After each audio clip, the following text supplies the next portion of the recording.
The opinions expressed by the host and guests in this show are not necessarily the views of Children's Health Defense.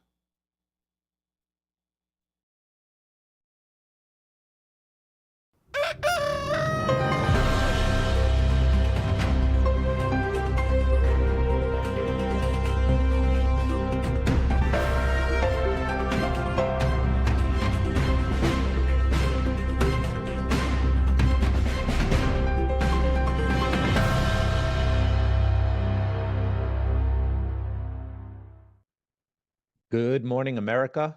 Good morning, world. Good morning, CHD. Welcome. Once again, my name is Michael Kane. I am the founder of Teachers for Choice. And today we have on Sarah Starman with Friends of the Earth. Pesticide companies want the same protection Big Pharma has with vaccines. Liability, immunity, taking away the ability for people to sue if they are injured from pesticides. That's on the table in America today. We got MAHA, we got Make America Healthy Again, but we have big ag and big chemical companies working behind the scenes to get laws passed at the state level giving immunity from lawsuits. And 2 states have passed such horrendous laws. So we're going to be talking to Sarah. She's with Friends of the Earth. She's an expert on this area. I'm really looking forward to that conversation. After that, my dear friend and colleague, Stephanie Lucretio, is going to have a number of guests on. So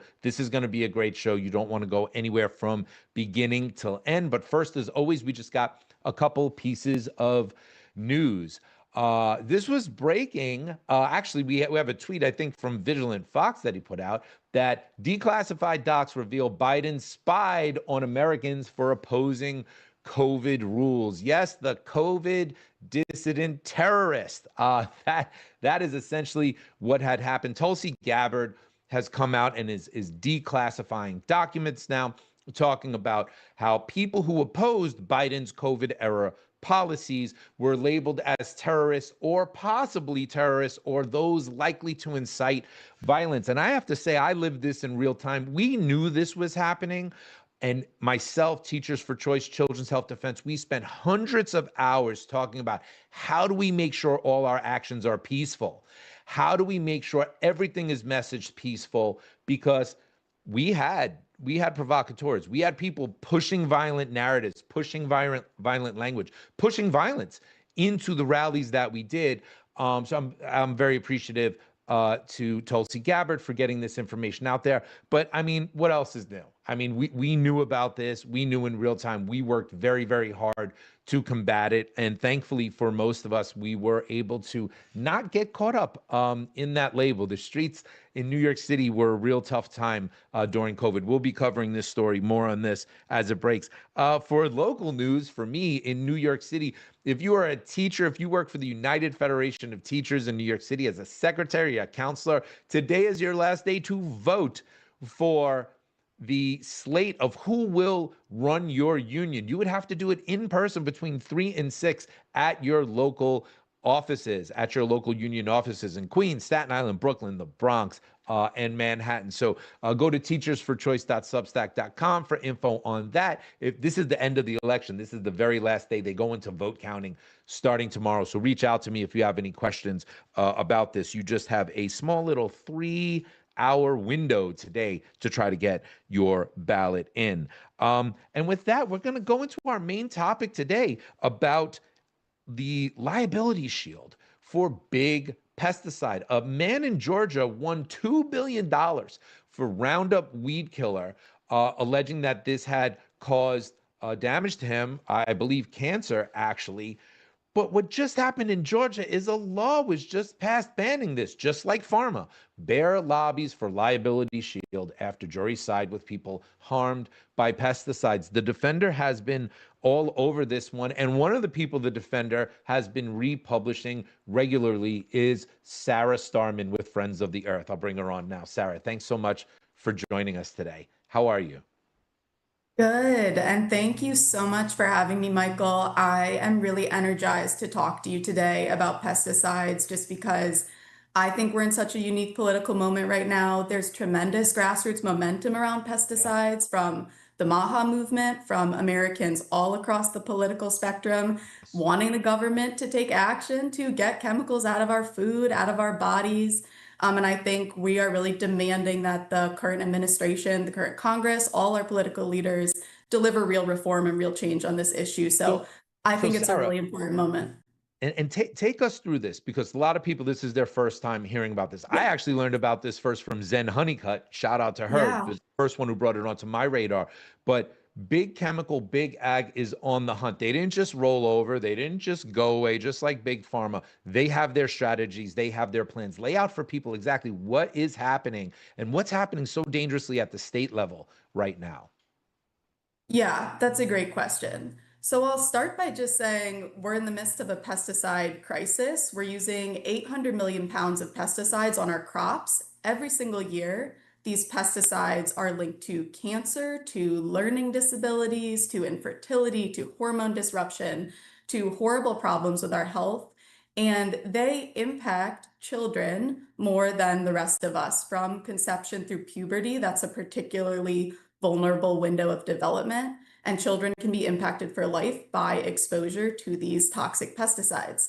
What the pesticide industry is doing is trying to shield themselves completely from legal liability for the health harms that pesticides cause and for their actions that lead to these harms in society. So they are pushing bills at the state level, and potentially they'll eventually be pushing a federal strategy as well to shield themselves from any liability. They want total legal immunity. They don't want any accountability for the harm that they cause. The worst news is that they've actually already, unfortunately, managed to pass these bills in both Georgia and North Dakota. Although I would say what's hopeful is that the public has managed to shoot down these bills in half a dozen other states, and we've managed to block them in some places. And the fight is certainly not over. We are going to continue fighting to stop chemical companies from, shielding themselves from legal liability when they cause people cancer and other health harms. So there was a report from Bayer where they actually bluntly said, Lou, you could put that up, where they said, we're going to have a big problem here. Here it is. We are expecting major developments on the litigation front in 2025. And that's for sure. They're losing, especially over Roundup. There's just been historic losses and huge dollar amounts. Price tags have been placed onto Bayer that bought Monsanto right as this crisis was unfolding in the courts. Bayer picked this up and has this liability here. What do you think is the next in their strategy here? Are they going to continue going state to state? Has that shut down? Have they gotten as much as they can? Do they have a shot federal? Where do you think they go next with this? I think the pesticide companies are going to be fighting tooth and nail at the state and federal level to do both of these things. I think they're going to continue pushing these state bills in legislative session after legislative session. The pesticide industry spends millions of dollars on advertising, millions of dollars on lobbying at the state and federal level every year. They have a ton of resources, and they will put those resources towards trying to keep their toxic products on the market. So I would guess that they're definitely going to keep pushing these state bills. And I think they're also going to be pushing a strategy at the federal level to take away the rights of local communities and states to pass their own protections related to pesticides. This is something they've been pushing for years. They continue to try to introduce this. There's a bill that's been introduced this year by a handful of senators to do this. It would strip away the rights of local communities and states to pass their own pesticide restrictions. So any state that's already passed a law saying, hey, you can't use a certain harmful pesticide in a certain way or use that pesticide at all, this law would sweep those laws away and prevent any future laws doing that. I think that's really antithetical to the spirit of Make America Healthy Again, to the spirit of, states' rights, all of that. Communities should have the right to protect themselves from pesticides if they want to. So that's interesting. I recall just a few months ago, an action went around aimed at the head of the EPA, Lee Zeldin. I believe that was about a regulation shift that was happening from the Biden administration, where they were trying to regulate away the possibility of just what you're saying. of trying to give restrictions to the states, but not through a law, but kind of through this behind the scenes regulatory process. Talk to me what you think about that. What do you think about the regulation process, the EPA, the role that they play? Are you optimistic? Are you pessimistic about what we're facing? Let us know what you think there. Yeah, the EPA, the US Environmental Protection Agency, has been hugely problematic on pesticides for decades. They are very beholden or friendly to the chemical industry. There are often chemical industry lobbyists in place within the EPA. Lee Zeldin, who's currently the leader of the EPA, appointed by the Trump administration, he has actually appointed a few chemical industry lobbyists to oversee chemical safety, which is a massive conflict of interest and is very unlikely to result in better policies that protect Americans from pesticides. So the EPA has some huge regulatory issues. There are loopholes that allow pesticides to enter the market without going through adequate safety testing. Again, there are chemical industry lobbyists who work for the EPA or work closely with the EPA and are able to push their, biased science that they come out with, showing their products are safe, even when independent science shows that those products are not safe. The EPA also has the power to just ban pesticides outright. They can cancel the registration of any pesticide they want if the science is there to show that it's too harmful to human health. They've almost never used that. There are insider documents from the EPA showing that promotions are given based on how many pesticides you register and pass. So it's not about keeping people safe. It is about keeping the industry happy and, keeping this pesticide treadmill going. And Lee Zeldin, unfortunately, seems like he's going to keep that going. To It's your it's question about whether I'm optimistic, I would say that I'm not optimistic about Lee Zeldin, but I am optimistic about the public momentum behind pesticide reform by the, bipartisan grassroots movement demanding real action. And I think what people are showing right now, and if people could take one thing away from this live stream, this is probably the most important thing I would want people to take away, is that I think if our political leaders, if the current administration, if the current Congress doesn't deliver real reform, they're going to lose the support and the votes of millions of Americans who want chemicals out of our food and bodies. And that's the moment that we're in. And I think that is, really exciting. And we're going to have to keep pushing to make sure that our political leaders actually align with the mandate they've been given by the public at this time. Yeah, I think that's really, really powerful. A number of powerful points you made there. Whether Republican or Democrat, we've seen this problem for a long time being pervasive in our country. You actually wrote a report that the Defender republished about baby food and about Target carrying baby food. 21 pesticides found in baby food sold by Target. Why don't you talk about that? About you talked a little bit about it already, but the dangers this poses to the most vulnerable among our population, to our kids, to our babies. Yeah, absolutely. I mean, this is one of the reasons I'm so passionate about this issue is because of, the well-documented harms that this causes to people's health and particularly to children. Like I said before, conception through puberty is a very vulnerable developmental window when even tiny exposures to pesticides can impact children for life. And that means it's more important to make sure that the foods that babies and children eat are safe and free from chemicals than anyone else. But even though we know that's the case, what we actually find is pesticides in school meals, pesticides in cereals that children eat, pesticides in baby food.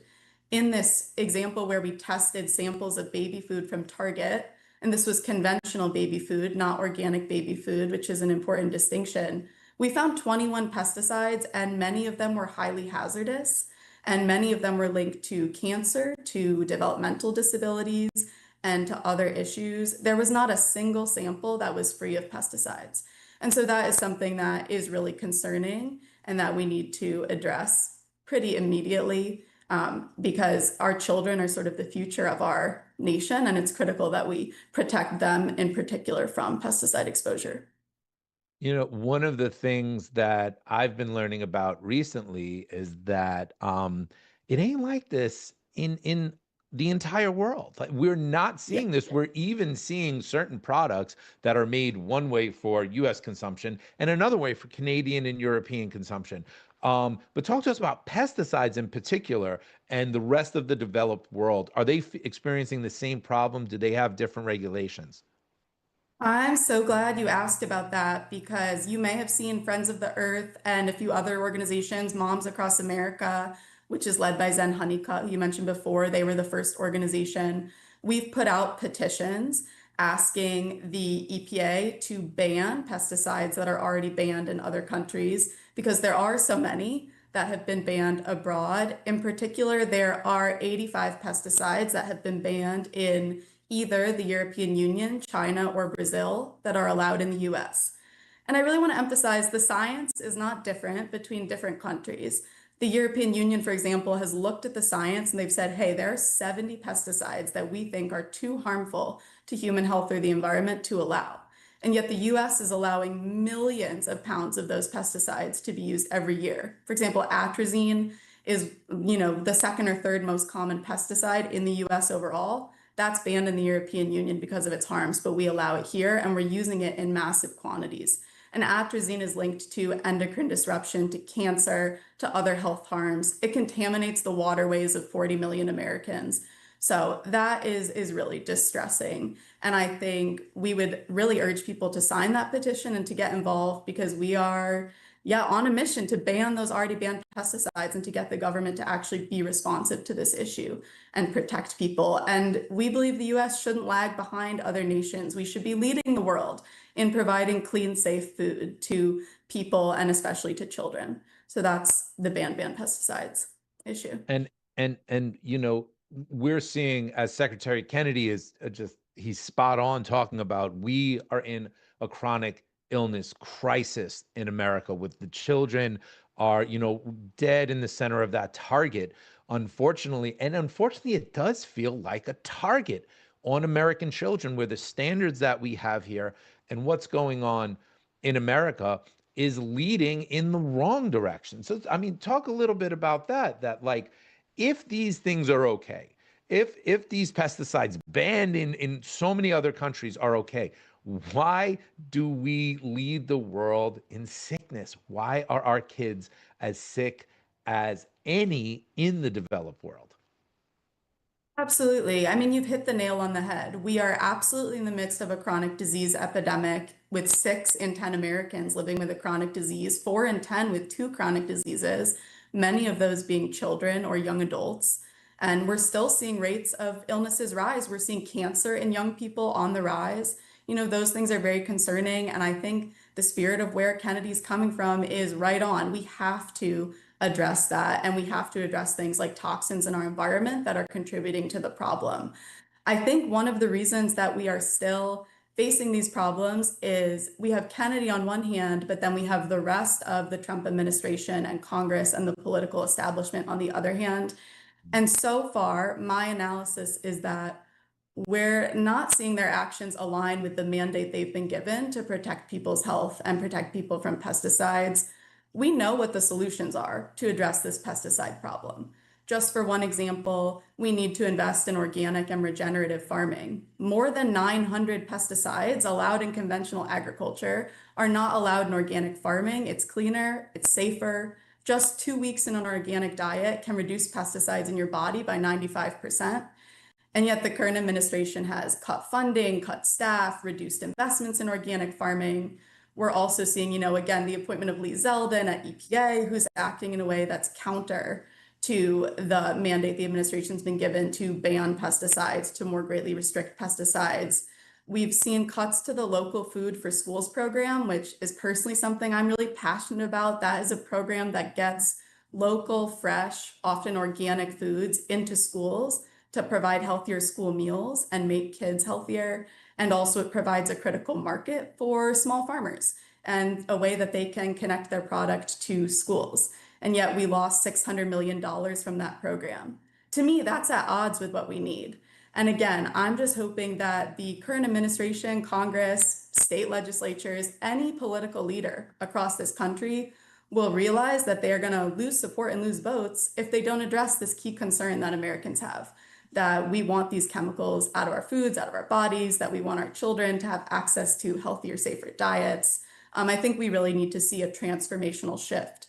in the way our government governs if we're going to match the standard, as you said, around the rest of the world and actually see real change on this issue.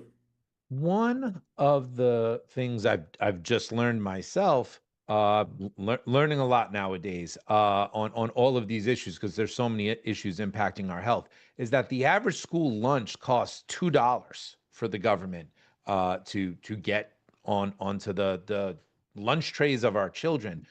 That really probably needs to be more like $7, $8, $9, right? If we're really going to pack it with nutrition. Can you talk just a little bit about that problem?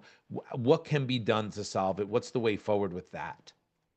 Absolutely. I mean, we know that a lot of kids are eating at school once, twice, or even 3 times a day. And for many kids, it's their primary source of nutrition. That being the case, it's absolutely critical that that food is free of toxic pesticides, free of heavy metals, that it is high in nutrients, low in ultra processed foods and added sugars. And so we really need to make some key changes to the school lunch program and the way that we feed kids in schools. A few things that I would emphasize. One, again, is programs like Local Food for Schools that connect small, regenerative, and organic farms to schools so that food is fresher, so that it's local, so that it is hopefully free of more toxic pesticides and other contaminants. And also, again, that has the co-benefit of creating a market for local farmers and for local economies, which, is then another benefit to that community. And second, I would emphasize we need to invest in kitchen infrastructure for scratch cooking. We need kitchens in schools to actually be able to cook meals from scratch instead of just being able to serve ultra processed foods. So those are two of the things that I would say would make the biggest difference in school meals.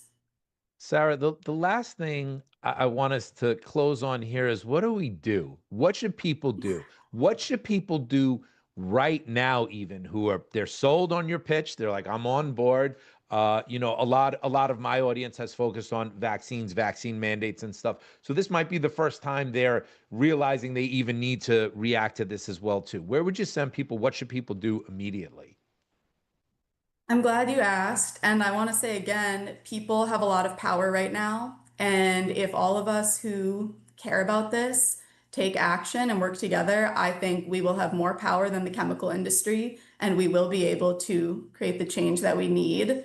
The most important thing you can do is contact your member of Congress and tell them a few key things: that you don't want legal immunity for pesticide companies, that you don't think that pesticide companies should be able to take away the right of states and local governments to set their own protections, that you want pesticides out of school meals, that you want local school meal programs, that you want the EPA to ban banned pesticides, that you want the EPA to close loopholes. Call your member of Congress and tell them all of these things, because this is a moment when we need to show our political leaders that they have a mandate to act on pesticides, and that if they don't, they will lose our support. The other thing is, Friends of the Earth has been fighting the pesticide fight for decades now. We are really passionate about it, and we are not going to stop until we've won. You can go to our website, you can join our mailing list to receive our petitions and alerts, to get updates about our work. We, are supported by over 4 million people across the nation, and we would love to have you join that and, be a growing force to fight the influence of the pesticide industry and get chemicals out of our food system. Fantastic. Friends of the Earth. Everyone can find them at FOE.org. I'm definitely going to contact my congressperson. They've heard from me a lot on vaccine issues, but now they need to hear from me on this as well too. And you've definitely convinced me. I will get involved myself. I will put it out there and tell my network to do the exact same thing. Sarah Starman from Friends of the Earth, thank you so much for coming on and educating our audience today. Thank you, Michael. Excellent. Fantastic. Don't go anywhere, people, because now I'm bringing on my dear friend and colleague, Stephanie Lucretio. Stephanie, how are you today? So good to be with you, Michael. Thank you so much. Happy to be here. Excited to get on with the show. So I will see you soon. Good to see you. Hope to see you live and in person one day very soon. I hope so. We're going to make that happen. We live across the bridge, so we need to make it happen. We will. We will. Have a good one. Great show. Thank you. So I am so excited to be with you this morning. We have an action-packed half hour to go. And let me just get my dog's wee-wee pad out of the out of the shot. You gotta love puppies. So I want to start by bringing on someone who is doing amazing work with the IMA, Independent Medical Alliance. Dr. Kat Lindley is a dear friend, a board-certified family physician, and a senior fellow at the Independent Medical Alliance, where she leads an international fellowship program and advocates for evidence-based patient-centered care. She is here to share IMA's latest nationwide campaign, Smart Moms Ask, to stop mRNA COVID shots for kids and pregnant women. I'm so happy to have you here this morning, Kat. Thank you for being here. Thank you for having me, and good morning. Good morning to you. So tell me a little bit about Smart Moms Ask. I know that you launched it in May and a lot has happened in a month. So can you talk to our audience about what the ask was and the momentum that you've built around this amazing campaign? So we're seeing a lot of great things happening from HHS and different agencies, but we feel that the mRNA shots need to be immediately pulled from the children vaccine schedule, and also they need to stop recommending them in pregnant women. So we decided to launch the campaign called Smart Moms Ask, and we have a petition that we're asking everyone to come on and sign. We feel that this is really something that they need to act on now. We have 9.5 million children who have been vaccinated so far. We have a 620% increase in myocarditis and pericarditis, which is inflammation of the heart that we shouldn't be seeing in our children. We are seeing increased rate of miscarriages in women who have gotten the COVID-19 shot. And we're also seeing decreased fertility since the rollout. We feel that this is truly an emergency. You know, we hear our politicians, Elon Musk, and everyone talking about fertility rate declining, but we're still recommending these shots. I went on CDC website last night, and it's still there for children and pregnant women. It's crazy. They had the VRBAC meeting last week, and we put out a call to action to comment on the public docket. And it was amazing to see. We had like 3,300 signatures and comments in a matter of 36 hours. So it's clearly something that people are awake and enlightened to and wanting to see some change. So what have been the results so far of your campaign, and how do we keep the momentum going and make sure that mothers are asking for this vaccine, injection, to be removed off of the schedule, not given to pregnant women, because we know we're seeing the impacts and it's only just the tip of the iceberg? It is. So you can actually go to imahealth.org/smartmomsask and sign the petition. So far, we have over 20,000 signatures, and I think we'll probably have more because I just spent a weekend at the Florida homeschooling conference, and I have to tell you, if you haven't been there, it's an adventure, and everyone should go and see the kids running around and parents learning about things. But they were very engaged on this issue because we knew from the beginning our children didn't need a COVID-19 shot. They really did well during the pandemic, and they continue doing well. So giving them something that has too many risks and can actually cause much more chronic illness issues in the future, we really have to act now. You know, I love what's happening at HHS. I love the leadership, but they need to get off and start doing something about this. This is one of those low-hanging fruit. There is no question about it. Take it off the schedule. I couldn't agree with you more. And I'm really thankful to you because you've been out there screaming loudly since the beginning of this pandemic. And I know that your tireless advocacy and all of your efforts have made such a huge difference. We need more doctors like you. So thank you for being here to talk about Smart Moms Ask. And for those of you that are watching, please make sure to go on, take action, support this campaign. It's our voices rising collectively that are going to help to make the changes that we need to protect our children, our pregnant moms, and just people in general. So keep doing what you're doing, sign the petition, and then come back and talk to us soon. Give us updates. Let us know what's happening over at IMA. You guys are one of our most trusted, amazing partners. So we're so thankful to work with you. Thank you for having me. Have a great day. You too, Kat. Thank you. So we're going to come on now. We know that Senator Elizabeth Warren has been making some noise on social lately regarding profound autism and Robert F. Kennedy Jr.'s comments around it. So here to discuss that, we have both a parent and a practitioner's perspective. We have Dr. John Gaetanis. He's a pediatric neurologist who trains at Children's Hospital, Boston, Harvard, and he's held leadership roles in child neurology at both Tufts and Brown's. He serves on the medical board of Medical Academy of Pediatrics and Special Needs, MAPS, one of our trusted partners, amazing group, contributing to care advancements for children with neurological and developmental conditions. He is joined by my dear friend, Honey Rinchella, who is the executive director of MAPS. She's a passionate advocate inspired by her experience as a mother of twins with autism. She has nearly 2 decades in nonprofit leadership and now works to expand MAP's impact by ensuring healthcare professionals are equipped to care for children with complex medical needs. So thanks to you both for all of your work and for being here this morning to talk about this really important topic, because both of you have been impacted. So Dr. John, I want to start with you because you treat this every single day, and I know that it can't be easy to diagnose children with profound autism and to see the journey that parents go through during this diagnosis process. So let's first start with, what is profound severe autism? How would you describe that? So, one thing to keep in mind is autism is such a wide spectrum, and it's not a single condition. We're talking about really hundreds of conditions that express themselves in a similar fashion. And so there's been some effort to separate based on severity, but that doesn't really speak to the underlying medical causes, which are many and are quite diverse. So because the spectrum is so wide, there's been some effort to kind of describe it in 3 levels, level 1, 2, and 3 based on severity, with 3 being the most severe. And level 3 generally refers to kids who are non-speakers, kids who require full-time care. And for many of those kids, unfortunately, that means really lifelong support, substantial supports throughout the course of their lives.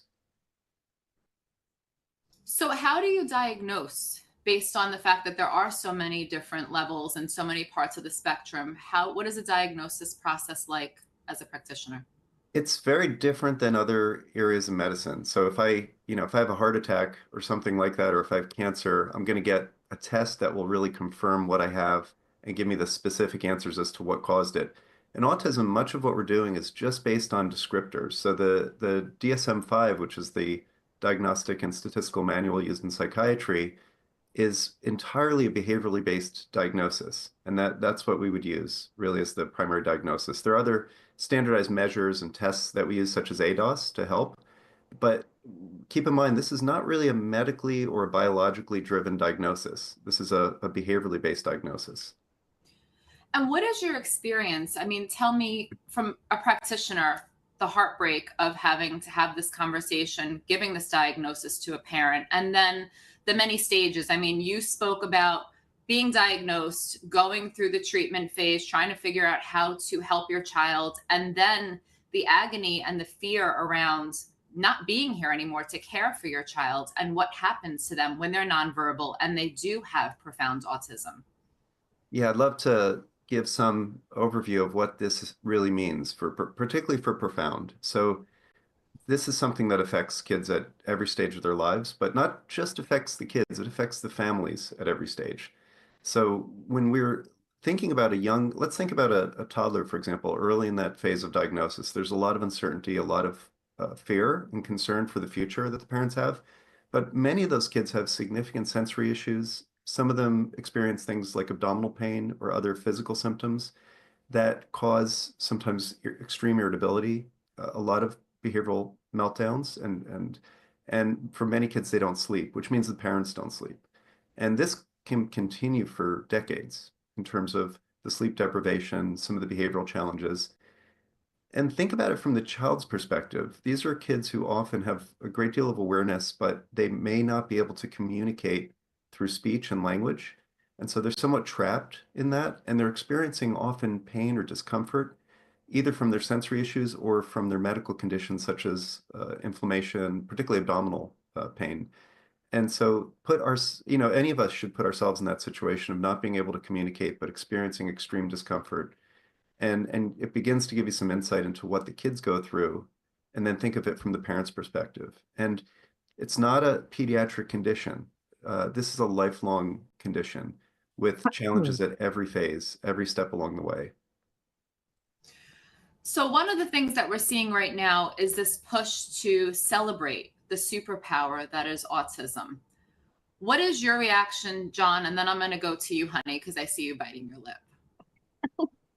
I'm going to, I mean, this is where it gets very serious for me, because I've lost kids with autism. I've lost more than a few, and it's usually been seizures that have ultimately caused us to lose these kids. But there are a number of young adults who've lost their lives to seizures, which is part of what happens in autism. But not just that, though. I've seen parents who have died of breast cancer. I've seen parents who've had sudden heart attacks or strokes, largely because of the chronic stress of living with kids that they are struggling to treat. And think too of what we know, everything of how important sleep is to our health and to our longevity. And these parents haven't slept in decades, with chronic stress for decades. And it's taking a physical toll on both the parent and the child. And then I'll add one more bit, and I'd love to hear Honey's thoughts. But the most important thing to take from this discussion is that many of the kids, as they grow older, and I've stayed with my patients for decades now, it becomes really clear that so many of these kids are so highly intelligent and so aware and know exactly what they want to communicate, but they're locked in because we're not giving them the tools to communicate that they require. And that's the single most important thing, is that so many of the kids, so many of the young adults are locked in from that inability, and we have to help them achieve that. And we have to really think beyond just treating them with antipsychotics, and really getting at the underlying causes, and helping free these incredibly brilliant minds that exist within. I couldn't agree with you more. And I thank you for doing the work, because I was talking to Honey the other day, and I'm like, it's not just the parents and the families, it's the practitioners, it's the teachers, it's the educators, it's the paras. I mean, this has an impact on so many people. So Honey, talk to me about your reaction when people talk about this superpower that is autism. Well, I think to John's point, there's a spectrum, right? So all of our kids have talents. It's like any child. But our kids, while they might have this superpower, still have an inability to maintain a typical lifestyle without full-time support. So like the 25% that Robert Kennedy was referring to are, basically my children, which I feel like Senator Warren completely ignored by negating his statements. But to John's point, my son Vincent is brilliant, and he's a non-speaker. We don't say nonverbal because they have a lot to say, but to John's point, they're trapped and they can't get it out. So it's like Stephen Hawkins. Just because he's brilliant, has an amazing mind, doesn't mean he doesn't require full-time care. So I feel like we're kind of missing the boat here on, you can have an incredible ability and yet still require intense support. And we're looking at two totally different, like John said, the spectrum is, I think one of my favorite memes that went out was a woman, and it's here, I'm in Pennsylvania, that was like one of the first ever elected officials that had graduated from like an Ivy League school, and was the first autistic woman to be, involved in the state Senate or something to that effect. And she's saying, how dare you say I can't hold a job? Well, that's great. And we want to celebrate those that have made it that far and can advocate for themselves. But for those that are trapped inside of their mind and imprisoned because they haven't yet even been acknowledged to have an ability to come out and provided tools that can break them out, that's just diminishing what they need. I mean, those children are the ones that we really need to focus on. No offense, but those that can go advocate that they're successful are not the ones that we need to be fighting behind the scenes for. Like to John's point, I've lost so many children with autism, and it'll rip your heart out. These kids are severely affected. It's why, I jumped from parent support into MAPS, because we need to train more physicians. like John, we need 1 million of him, but these kids are capable, but they still require a lot to be able to prove that. Agreed. And I think that, one of the things right now that's happening is you're still seeing conversations on social media attacking Robert F. Kennedy Jr. for his statements and the things that he said. As a parent of twins with profound autism, did you find his comments stigmatizing, offensive, untrue? I felt like they were completely honest. I felt like it was finally factual and it was kind of refreshing, right? I felt like when we ignore these truths, it deepens like that policy silence around the sport they desperately need, like the non-speakers needing, spelling to communicate and speller's methods. So I thought his remarks were brutally honest and finally acknowledging these severe cases. It's not stigmatizing, it's necessary because we have to build the spectrum to support them.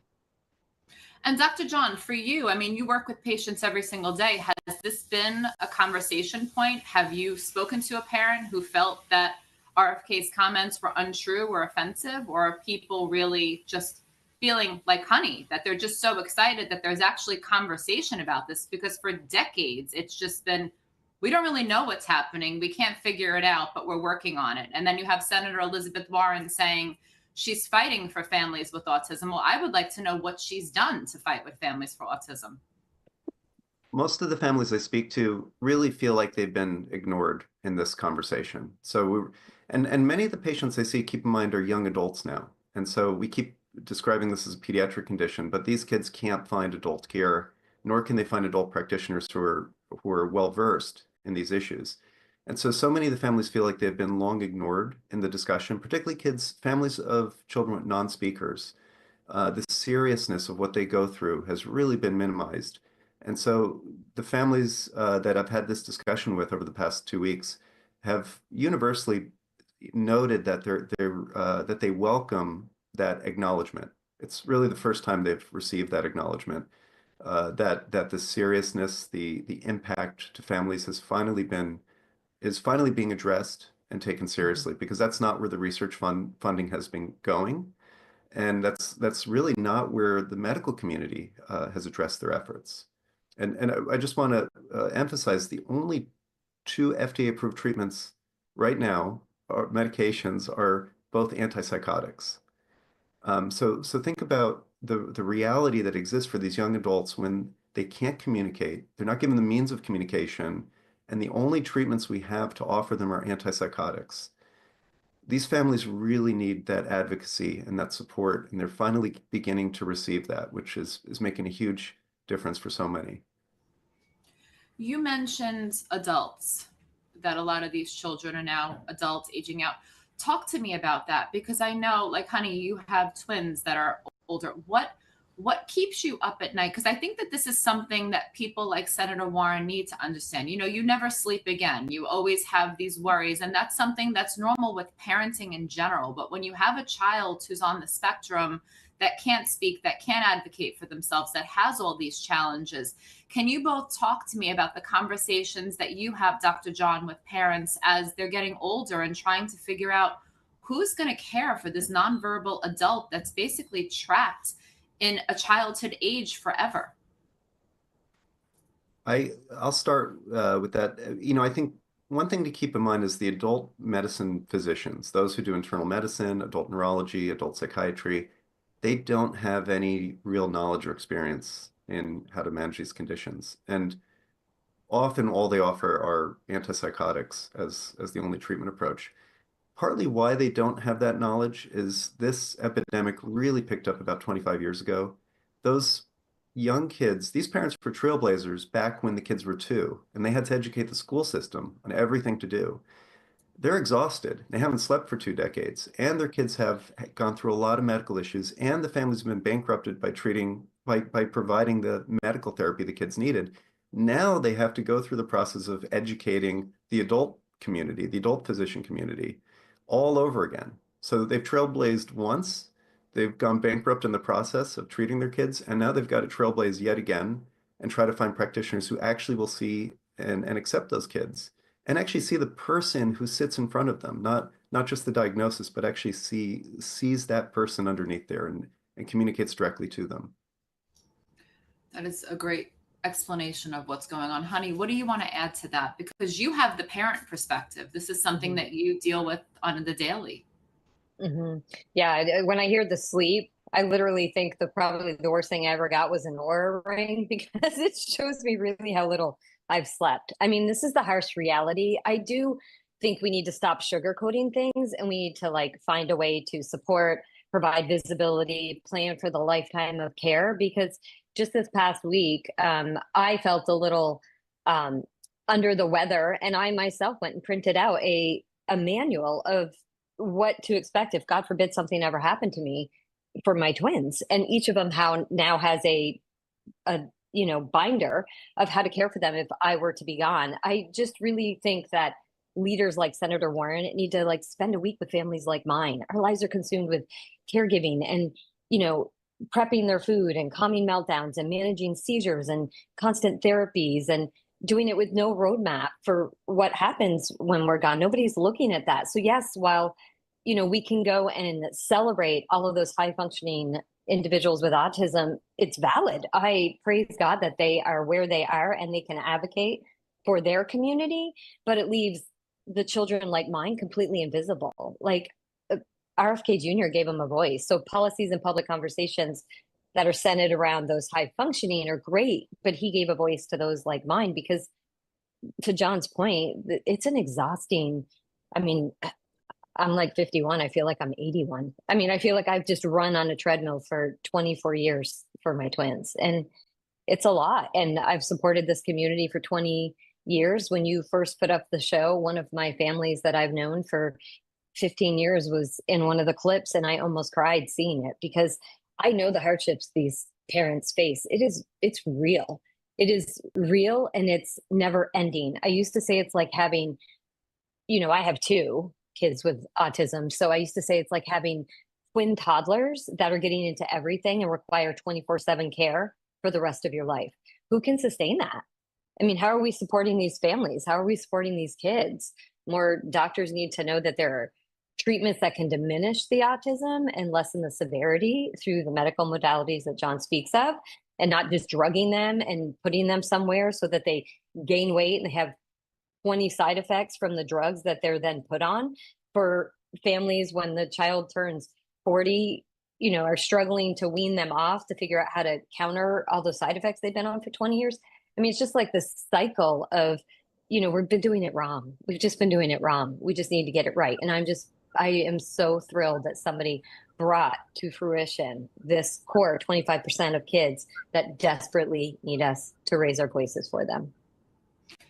I can't thank you both enough for the tireless work that you've done. I know that it's not easy, and I know that this path has been laden with people gaslighting you and judging and criticizing and isolating. So you both are warriors in your own fields, and I really am thankful. I want to close with, if you were sitting in front of Senator Warren right now, what would you say to her? And I'm going to give you both an opportunity. Who wants to go first? I'll start. So I would like her to understand the lifelong impact that this condition has, not just on patients, but on families. And I would really want her to understand too that we have a different path that is in front of us. We don't have to just medicate kids with antipsychotics and keep them locked or trapped in their inability to communicate. If we work on the communication techniques and fund and support that work, and if we actually support some of the underlying biological mechanisms of mitochondrial dysfunction, inflammation, oxidative stress, all the things that are really behind this, I have personally seen it where we allow kids to finally come out, to see those brilliant minds, to give them a much healthier and more fulfilling life. Thank you, Dr. John. Honey. Well, I would want to stress that acting like that level of disability doesn't exist helps no one, right? So it's like pushing aside my children and putting them in a box and a cage that nobody's going to acknowledge. So we need more visibility, not less. Acknowledging these severe cases is obviously critical to building systems that help all the kids on the spectrum. But I again would welcome her to spend a week at my house, even just 48 hours, to witness what a family of the 25% actually goes through. I think it would change her entire perspective of why, Robert Kennedy Jr. came out and said those statements. I mean, our kids matter too. So. I completely agree. And I thank you both for being here, for spending the time, and for everything that you do. If you have not received the action alert yet, we at CHD are committed to educating Senator Elizabeth Warren. So if you have not yet gone on, you can take one-click action through our advocacy portal if you're in Massachusetts. If you're outside of Massachusetts, there is a link to go directly to her intake form on her website, and you can send a letter. The beautiful thing about the action alert portal that we have if you're in Massachusetts is you can also send, besides your email, you can send a 30-second video. So not only will she read it, but she will be able to see your face, hear your voice, and understand fully what is happening. So I think that that face-to-face option is a really powerful one. Write a handwritten letter, email, whatever it is that you want to do. Let's make sure that we continue to bring voice to the voiceless, to continue to advocate for these 25%, not only just the patients, but the families, because life is never the same for anyone after a diagnosis such as this. So thanks to you both for your tremendous work and dedication. And we will definitely have you back soon to discuss more things that MAPS is doing. If you have not checked out MedMaps, please go on. They have 2 amazing conferences per year where they're educating doctors. They're doing all different types of things. Honey, do you want to give a quick plug for where people can go and what they want to look for? Oh, yeah, absolutely. So I do think, just to that point, our kids, like what John mentioned, there's a lot of comorbidities within autism. So when we can get to the root cause of a lot of these issues, we can help these kids reach their full potential. And we never know what that will be, but they all can get a little bit better. So it's www.medmaps.org. We have 2 conferences a year. It's run by Dr. James Neuenschwander. John is one of our board members, as is Dr. Liz Mumper, who's actively on your show. And we have the goal of educating all practitioners, whether they're with pediatrics, adults, like to John's point, they don't just age out. Infancy through adulthood, we want to give them the tools to identify, recognize, heal, and help those kids or young adults get to their full potential. Thank you so much to you both. And we'll definitely have you come back soon to talk more about what MAPS is doing and to see where this campaign with Elizabeth Warren goes. I'm looking forward to her getting an education. So thanks for being part of it, and have a great rest of the day. We'll see you back soon. Thanks, Steph. Thank you. All right. So before we close out, I want to go over all things CHD. If you have not taken action on Elizabeth Warren, go ahead and do so. And then a couple of other things. We launched our latest merchandise collection in the store. There's no greater warrior than a mother protecting her child, just in time for Mother's Day. And the purpose of this is to celebrate the fierce moms who have tirelessly been advocating for their children. We would not be in this moment in history if it was not for all the hard work of the moms and the dads, but May was about celebrating the moms. So go check out the newest collection. And then we also recently launched our entire collection around electromagnetic radiation and wireless, just in time for EMRS Awareness Month, which is electromagnetic radiation sensitivity. We want to make the invisible visible. So we do that with our merchandise. Go on to the store. There are such cool collections. This baby is hardwired. Ethernet is my love language. So definitely check them out and pick up yours sometime soon. I find the merchandise to be such a great way to activate conversations and to bring new people into the fold. And of course, we have some new books. So The Ultimate Vaccine Timeline, Kids in COVID, Healthy Food for Healthy Kids. You can get all of these on Amazon and in our CHD bookstore. And then we will be at several different conferences. The 2 most recent ones that'll be coming up in the next month or 2, we have the Naturally Inspired Health Summit in Loveland, Colorado on June 27th and 28th. I will be there speaking. We will have a table there, so come visit us. And the Holistic Harmony Health Summit in August 22nd to August 23rd in Illinois. So check out our events calendar. Make sure you're staying on top of where we are. Come visit us, join us at the table, and just be in community. I find these conferences to be so energizing and refreshing to be able to be in a room with people who are like-minded, who are on the same path. So definitely check back often to our calendar. Thank you so much for tuning in. I'm so pleased to be with you. And until we meet again, remember that your courage is contagious, your voice is making a difference, and your energy matters. Thank you all so much for being here, and have a great rest of the week.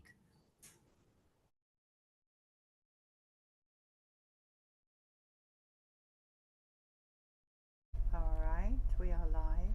So can you tell us your name, please? Nancy Altschuler. And you are? Steve Altschuler. So your mom and dad to this very handsome young man here, what's his name? James Stephen Altschuler. Okay, and this story is about him, everybody. Here he is again. One more photograph I have of him here. And that, you say, is just a few days before he passed away? Yeah. All right, so let's talk about this. So 5 Modernas. So we can safely say he was not an anti-vaxxer. Correct. No. No. He wanted us to have the vaccinations as well. Did you? No. So you both did not get them. Why didn't No. you get it?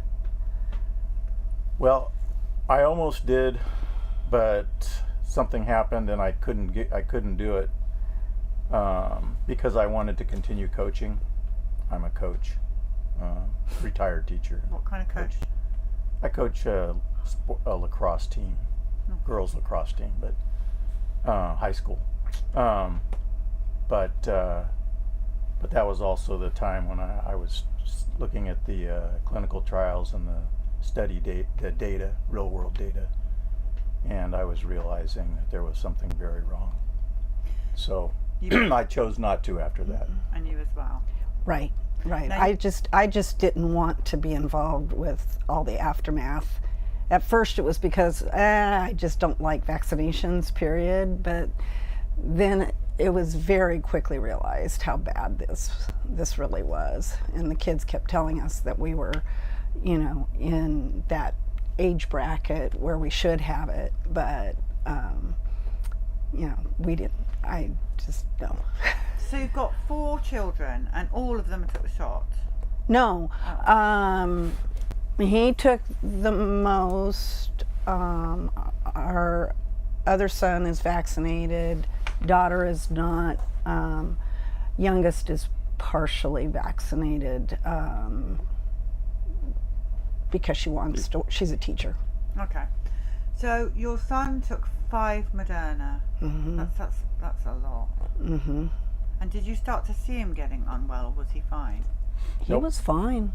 We didn't see anything, and we were in conversation with him, all during this time. It wasn't like we didn't have contact with our son.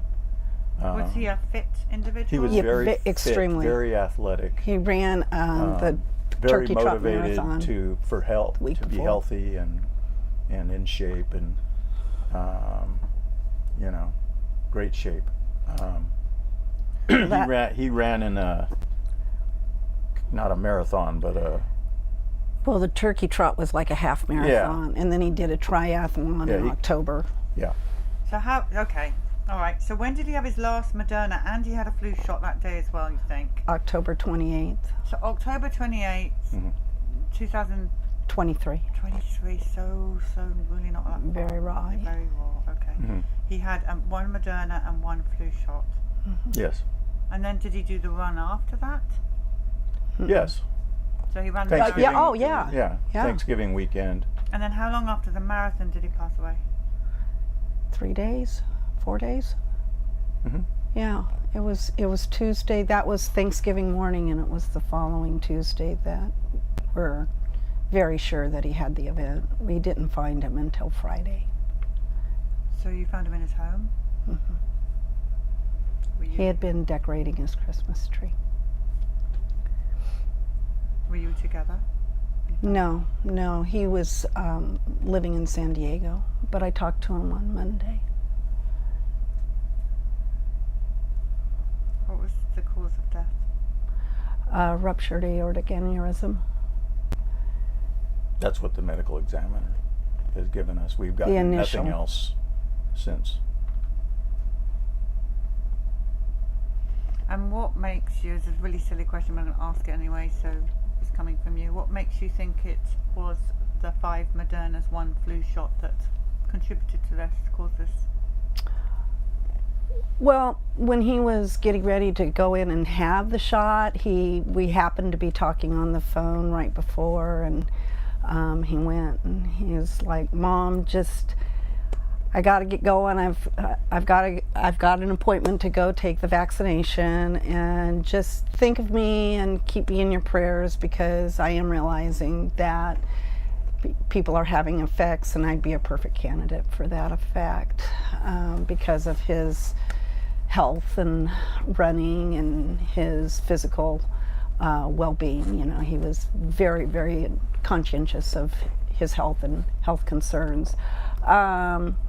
So then after that, about Veterans Day weekend, he started in our conversations, he started talking about how he was realizing that he had a rapid heart rate, and was looking into that and trying to understand where that was coming from, but never really did. So if he knew that this was happening, why? Was it because of his work that he had to go and have these shots? Do you No, understand? We don't no. think so. He just felt he needed to? Yeah, because I'm not judging him, by the way. I'm just trying to I sort know. of understand. Thank you.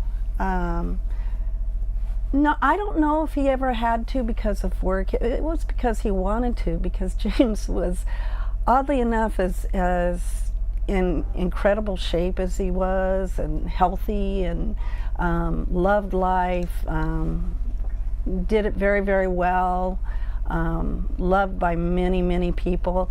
He actually was really afraid of being sick.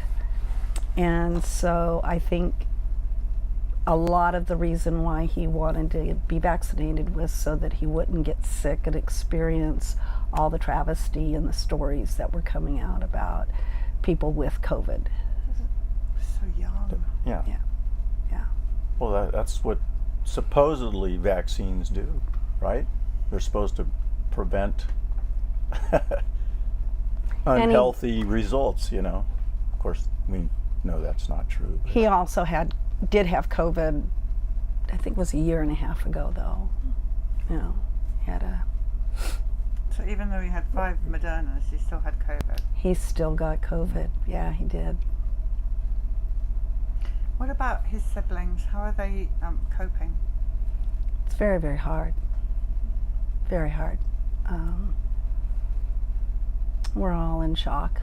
Because it was October, you said. He had the shot in October. He had Late the October. event right after Thanksgiving. We had all been together November. for Thanksgiving, and it was like 2 days, it was the Tuesday after It's Thanksgiving. only 4 months ago. So Right. Mm-hmm. We're on day 115. that's what mothers. So, yeah. Yeah. So. Has it made his siblings rethink vaccinations now? Are they looking at possible effects, or are we not there yet? Because they're all adults, I'm really not going there with them too much. I mean, our eldest is not vaccinated at all. In fact, she's the one that notified us that you were going to be in town here. And how's So- her health? Does she have any heart issues? Well, she's pregnant, and she has an issue where she was possibly going to have an intrauterine transfusion, and has been very, very concerned about getting cross-contaminated blood during the transfusion. So she's been working very hard and diligently at making sure that she's well covered if she does have to have a transfusion. But she's doing healthy, very, very healthy otherwise. So, You've had a tough time, haven't you? yeah. How are you coping? I mean, it's a silly question. Well, our faith, it's hard to believe that he's not with us.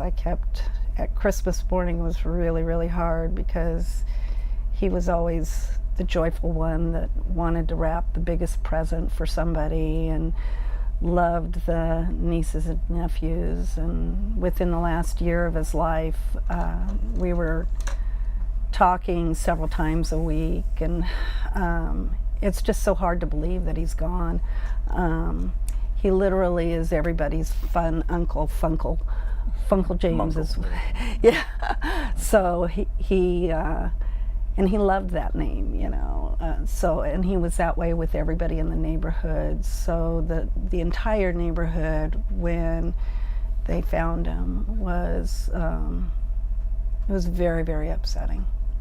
Very upsetting. So, you know, in terms of us, I'm still in shock, you know, that he's even gone. I keep hoping that he'll just pop in and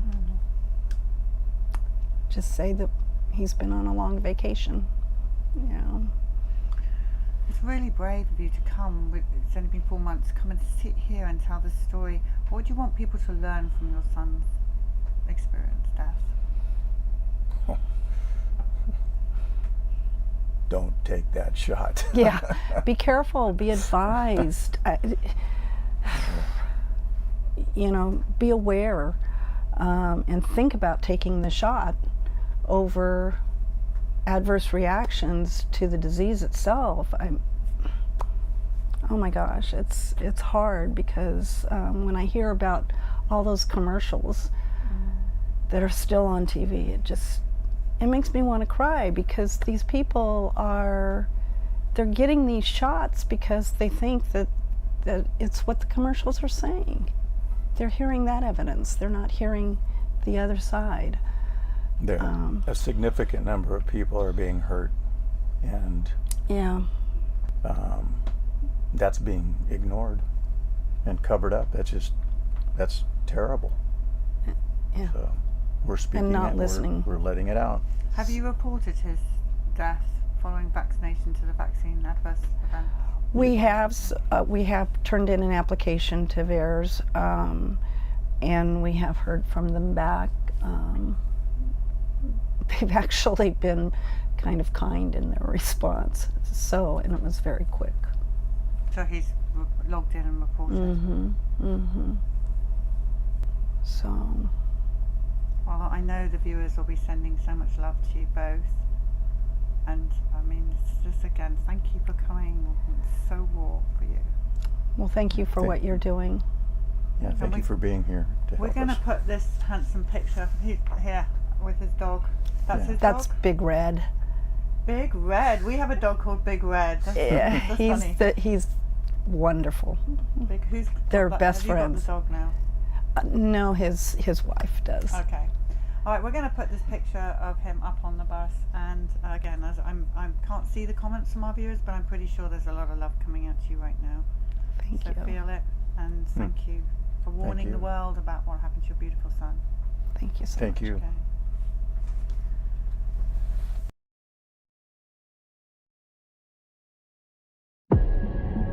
In June of 2000, behind closed doors at a secluded retreat in Georgia, top scientists, government officials, and pharmaceutical executives met in secret. Their mission? To discuss alarming new data. Data that showed a strong correlation between mercury in vaccines and neurodevelopmental disorders. Officially titled Scientific Review of Vaccine Safety Data Link, this would later be dubbed the Simpsonwood Meeting.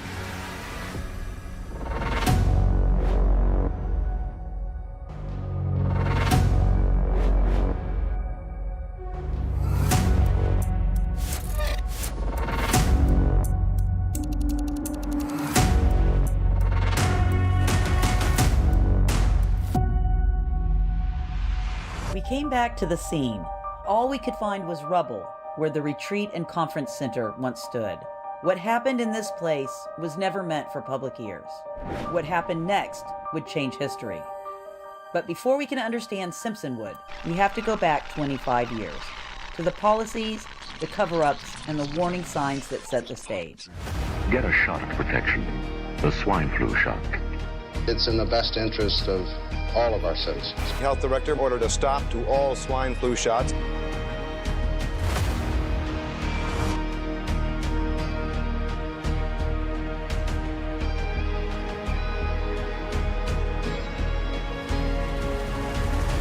to grasp its full consequences, we must examine what has happened in the 25 years since.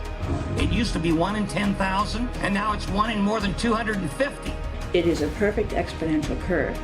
Parents making decisions about their children's health deserve to have the best information available to them. You have studied vaccinated versus unvaccinated. We have not studied vaccinated versus unvaccinated. We're not sure what causes autism, but we know that vaccines do not. Vaccines do not cause autism. Vaccines do not cause autism. There is no correlation. The dramatic rise in autism diagnoses, 1 in 31 children, up from 1 in 54 children back in 2016. Scientific progress on this has been slow because scientists are frankly scared to ask the question. Genes don't cause epidemics. You need an environmental toxin. One day everyone will know the truth about vaccines. Uncover the truth about what happened at Simpsonwood and how corruption in the pharmaceutical industry, along with collusion at the highest levels of public health, paved the way for the explosion of chronic health issues in our children. This is a must-watch event.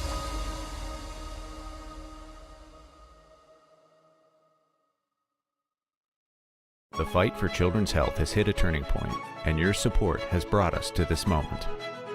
Robert F. Kennedy Jr. pledged to find out what is driving the country's rise in autism. Scientists are scared to ask the question. This is an epidemic, and we need to find the causes, and we need to stop it. Other issues CHD has been pushing for years are finally gaining mainstream traction. The vaccine itself does have profound risk.